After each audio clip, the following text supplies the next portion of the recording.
সম্মানিত সুধী, আসসালামু আলাইকুম। আপডেট ইজনের পক্ষ থেকে আপনাদেরকে শুভেচ্ছা এবং স্বাগতম। বন্ধুরা, আমরা সচরাচর কম্পিউটারে গুগলে অনেক কিছু সার্চ করি, হয়তোবা লিখে সার্চ করি, কিন্তু অনেক ক্ষেত্রে তার ডান দিকে একটা অপশন থাকে। আপনারা খেয়াল করলে দেখতে পাবেন যে আমরা যখন গুগলে সার্চ করব কোনো কিছু, এই সার্চ বক্সের পরে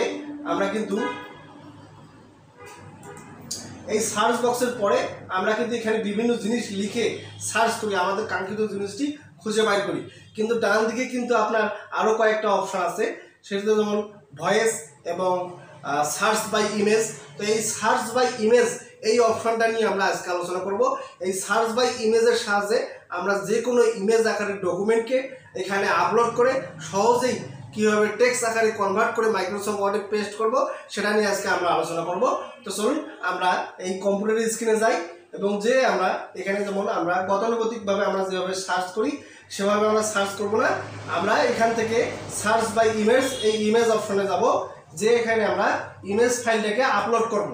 তো ইমেজ ফাইলটাকে আপলোড করার ক্ষেত্রে আমরা ডেস্কটপে যাব, যে আমরা আমাদের কাঙ্ক্ষিত যে ইমেজ ফাইলটি আমরা রেখেছি সেই ইমেজ ফাইলটি আমরা এখানে সিলেক্ট করব। সিলেক্ট করলে দেখেন আপনাদের ইমেজ ফাইলটি কিন্তু আমাদের এখানে আপলোড হয়েছে। আপলোড হয়ে তার ডান দিকে কিন্তু অনেকগুলো নমুনা দেখাচ্ছে এই রিলেটেড, এবং নিচে দেখেন আপনার সার্চ নামে অপশন আছে এবং ডান দিকে আছে টেক্সট, এবং এই যে টেক্সট অপশন এবং ডান দিকে আছে ট্রান্সলেট। তো আমরা যদি ট্রান্সলেটে দেখাই আপনাদেরকে, তো আমাদের দেখেন আমাদের যে ইমেজ যতগুলো লেখা ছিল সবগুলো কিন্তু এখানে কনভার্ট হয়ে গেছে, এবং এখানে আপনারা চাইলে লিসেন করে দেখতে পাবেন। এখানে কিন্তু আপনাকে বলবে যে আপনার কি কি লেখা আছে এবং সেই লেখাগুলো এখানে মার্ক হয়ে যাবে। তো আমরা এখানে পজ করি এবং ওপেন ইন ট্রান্সলেটর, এখানে চাইলে আপনি বাংলায় এবং বিভিন্ন ভাষায় ট্রান্সলেট করতে পারবেন।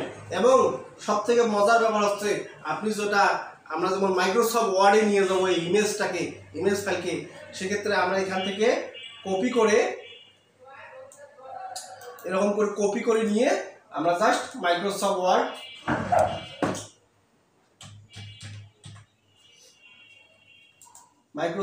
ওপেন করলাম, করে জাস্ট পেস্ট করব। পেস্ট করে আমাদের কাঙ্ক্ষিত সাইজ মতো আমরা সাজাবো, তাহলে আমরা এখানে সহজেই ইমেজ থেকে মাইক্রোসফট ওয়ার্ডের টেক্সট কনভার্ট করে ফেলতে পারবো। এর আগে কিন্তু আমরা আপনাদেরকে দেখিয়েছিলাম যে গুগল ড্রাইভের সাহায্যে কীভাবে আমরা যে কোনো পিডিএফ অথবা ইমেজ ডকুমেন্টকে মাইক্রোসফট ওয়ার্ডে কনভার্ট করি গুগল ডক্সের সাহায্যে। আজকে কিন্তু আমরা দেখালাম কীভাবে এই সার্চ বক্সে অত কিছু না যে এই সার্চ বক্সের ব্যবহার করে আপনারা সহজেই এই যে কোনো লেখাকে মাইক্রোসফট ওয়ার্ডে কনভার্ট করতে পারবেন।